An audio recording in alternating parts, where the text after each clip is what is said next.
Versatile Mage. Chapter 351. The Astounding Figure.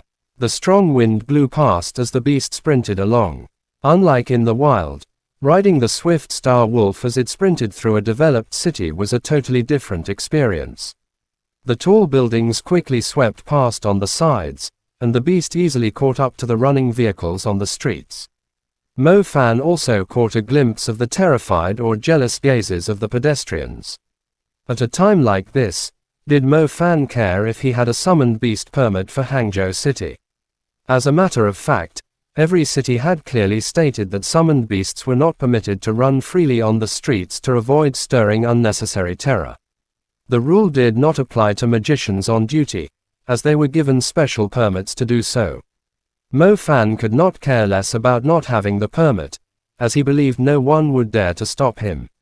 Besides, he was using the motorway, thus he would not bring any harm to the pedestrians. However, when approaching the central area, Mo Fan did not dare to swagger. He withdrew the swift star wolf and folded the wheelchair open before placing Xingxia on it. He could finally push Xingxia around as they went shopping. The weather was fine. The sun was shrouded behind the clouds. Occasionally, a soothing breeze would fondle their faces. It was definitely the perfect weather to go shopping. Mo Fan bought a hot drink for Xingxia. She held it with both hands and took small sips at times. Her eyes scanned the shops nearby, the delicate display windows with dazzling items, and the things that she was fairly interested in. Due to her impaired movement, she rarely had a chance to go shopping in a busy district, nor would she have the chance to leap with joy after finding an ornament that she was extremely fond of. Xingxia had many friends, who were exceedingly kind to her. However, not everyone would spend so much time hanging out with her at places like this. She seemed rather out of place among the walking pedestrians, the overhead bridges on the streets, and the escalators in the shopping malls. It was easier when Xingxia went shopping with Mo Fan. Mo Fan would just carry her when there were stairs in the way. He was rather willing to do so, as it gave him the chance to tease her at times.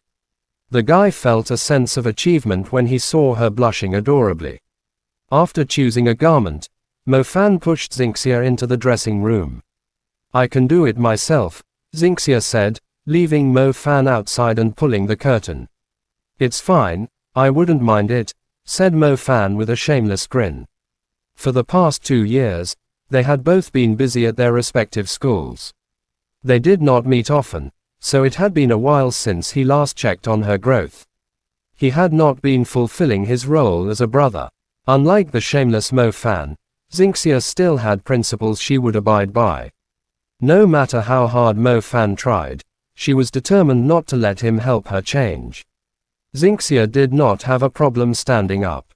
Her straight yet thin legs were more attractive than most girls at her age. They were like a piece of art that had not received any damage. She never needed anyone's help to change her clothing, including changing into a dress. On a side note, Mo Fan definitely had no taste in choosing garments for a woman. He only saw a rather retro piece of clothing and assumed it fit Xingxia's personality in his imagination. As such, he immediately claimed that she would look good in it without even considering the price. It was a long-sleeved gown similar to the design of garments during the Han Dynasty, with a silk ribbon acting as a belt. It was suitable for autumn. Instead of looking like a piece of vintage clothing that had traveled across time, it had a mix of current trends. It did not stand out too much when Xingxia wore it. It felt natural, fresh, and trendy, with a strong sense of Chinese culture. Mo Fan satisfiedly swiped his card, seeing Xingxia's fresh look. The full experience of going shopping surely included buying great food. Mo Fan soon arrived at a fairly tall restaurant with a spectacular view. He could act willfully, as he was rather rich now. Similar to most rich people, Mo Fan enjoyed going to luxurious restaurants with glass windows. He chose a spot near one and enjoyed the view of the modern city. He ordered a glass of wine and had an enjoyable time with a gorgeous beauty across the table. Ah, what a pleasant life. Mo Fan had lived like a caveman before. He had experienced tense situations where grave danger could strike at any second. As such, he treated the chance to live a calm, sweet life preciously. Xinxia, who was feeling the moment in a similar manner, stared at Mo Fan's eyes as she grumbled, "Brother Mo Fan, can you please not leave the city again? Don't worry about me, it wasn't that dangerous," Mo Fan said with a grin. "Ningzu has already told me." Xinxia twisted her lips. She knew Mo Fan would try to comfort her and stop her from worrying. Oh. Mo Fan rubbed his head awkwardly. Mu Ningzu and Xinxia had always been close. Therefore, it went without saying that Mu Ningzu would tell Xinxia the entire incident. Mo Fan suddenly realized that trying to comfort Xinxia with a lie was a bad move. He had to be more cautious and consider the possibility of his first and second wives colluding before lying to them. Mo Fan was not interested in continuing the topic. He glanced at the scenery outside, hoping to shift Xinxia's attention. A very tall building stood nearby. Although there were a few tall structures around, they could not block the perfect view the restaurant offered. His gaze quickly skimmed the surrounding buildings, reflecting the colorful lights of the city, and saw Westlake, which had been relatively calm for centuries in the distance. For some reason, his mind went to the ugly giant lizards, possibly because he had seen too many swamps recently. Slightly to the left was a tall building that belonged to a bank. The building was polygon-shaped and had a pointy top.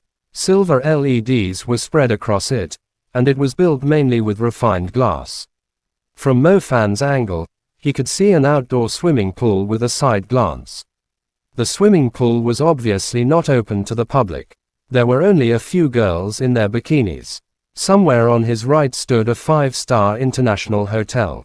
It was surely one of the tallest buildings nearby and was famous in Hangzhou for its spectacular view across West Lake. From Mo Fan's angle, he could see the entire luxurious hotel. Strange, we just walked past there. What's that building? Mo Fan finally found a potential topic to shift Xinxia's attention. He pointed at the tall black shadow between the skyscraper and the hotel. Xinxia turned her head with a confused look. "It doesn't have any light. Is it new?" asked Mo Fan. Xinxia shook her head. "I passed by the area recently, but I don't recall seeing the building." After taking a closer look, Xinxia suddenly acted strangely. She turned around and said with a weird expression, "Brother Mo Fan, I don't think it looks like a building." "It doesn't look like a building." Mo Fan was startled. He quickly focused his senses and was shocked the next second. Mo Fan's face gradually filled with disbelief, which soon turned into fear as he got a closer view of the shadow. In the end, he was overwhelmed with terror. The shadow standing in the busiest district of Hangzhou slowly turned around. It was as if it had awareness. It was literally turning around. Chapter end. Please guys, like, comment, share, and subscribe.